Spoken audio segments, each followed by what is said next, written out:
아니 화웨이 그거 그냥 애플 따라하는 데 아니야? 왜 미중 무역 전쟁에 빠지지 않고 나오는 거지? Not to use Huawei. 왜 트럼프는 화웨이를 못 때려서 안달이야? 중국이 5G로 세계를 정복할 계획을 갖고 있다고? 이게 다 무슨 말이야? 그래서 오늘은 미중 기술 전쟁 그리고 화웨이를 다뤄볼까 해. The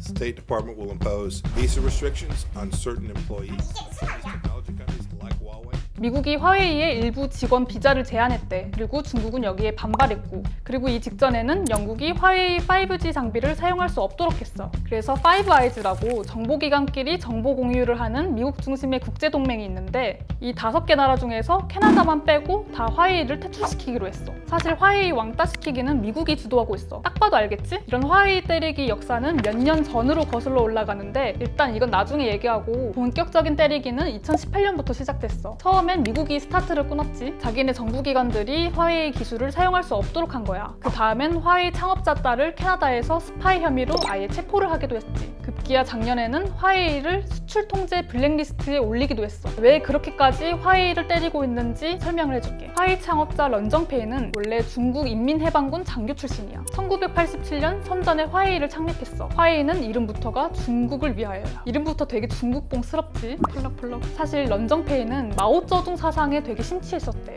농촌에서 힘을 길러 도시로 진격한다 이 혁명 사상을 가지고 후진국에서 힘을 길러 선진국으로 진격한다 라는 모토를 만들어낸 거야. 실제로 화웨이는 30년 만에 세계에서 가장 큰 통신 장비 업체로 우뚝 서게 됐어. 2018년도에는 스마트폰 시장에서 애플을 제치고 삼성전자에 이어 2위를 차지했어. 근데 화웨이는 무엇보다 5G에 아주 돈을 쏟아붓고 있어. 보통 기업들은 2G부터 5G까지 이렇게 단계적으로 발전시키는데 화웨이는 2G에서 4G로 바로 점프했고 그 여세로 5G까지 넘어갔어. 통신 기술은 원래 북유럽 국가의 전유물이었거든. 스웨덴의 에릭슨, 핀란드의 노키아 등등. 근데 화웨이는 4G부터 중국의 엄청난 지원을 받고 바로 무대를 뒤흔들어 놓으셨지.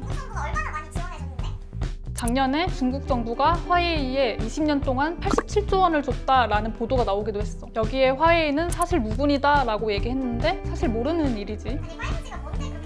사실 5G는 4차 산업혁명의 핵심이야. 4차 산업혁명이 중요한 게 뭐 AI, 사물인터넷, 자율주행차 등등등 이런 게 있는데 이것들은 끊기지 않는 통신이 필수야. 내가 만약에 자율주행차 타고 있는데 중간에 통신이 끊겼다고 생각해봐. 5G는 이 가능성을 훨씬 줄였기 때문에 4차 산업혁명에서 꼭 필요하다고 볼 수 있어. 그래서 모두가 5G가 그렇게 중요하다고 얘기를 하고 있는 거지. 이렇게 모든 게 연결되는 세상에서는 사람뿐 아니라 사물에서도 엄청난 정보가 발생해. 이 정보 묶음을 빅데이터라고 하는데 4차 산업혁명에서 빅데이터는 21세기의 석유라고 불려. 그래서 5G는 석유로 치면 석유를 나르는 송유관에 빗댈 수 있어. 정보로 치면 정보 전달의 고속도로라고 볼 수 있지. 그래서 화웨이는 이 송유관 혹은 고속도로의 길을 만드는 회사라고 보면 돼. 4차 산업혁명 시대가 오면 누가 더 정보를 많이 갖고 있냐? 정보 싸움의 시대인 거야. 이런 정보를 차곡차곡 쌓은 기업들은 우리가 뭘 좋아하는지, 우리가 무슨 생각을 하는지, 우리가 범죄성이 얼마나 강한지까지 다 파악하게 되는 거야. 그래서 누가 더 빅데이터를 많이 갖고 오느냐에 따라서 기업의 운명이 달라져.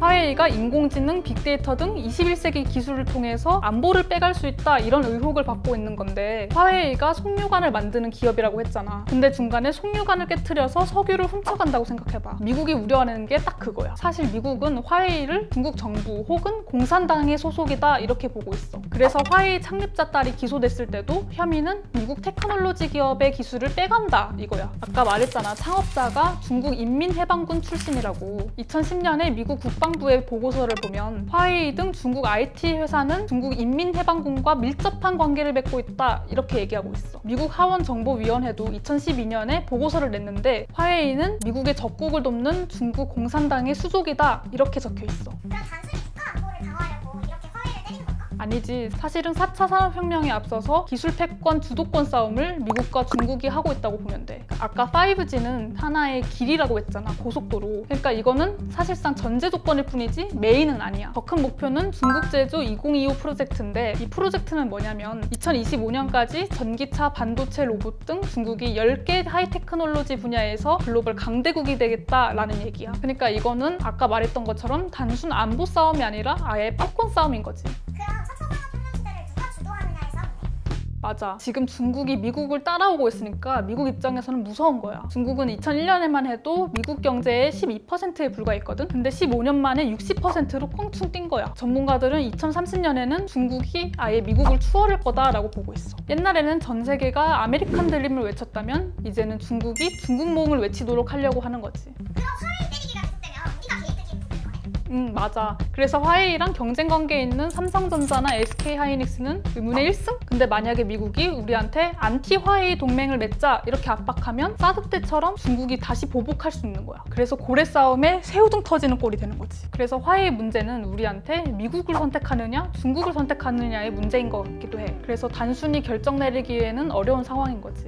그럼 우리는 누구를 선택해야 되는 걸까? 또 궁금한 국제 이야기 있으면 댓글로 남겨줘. 내가 데려가 줄게.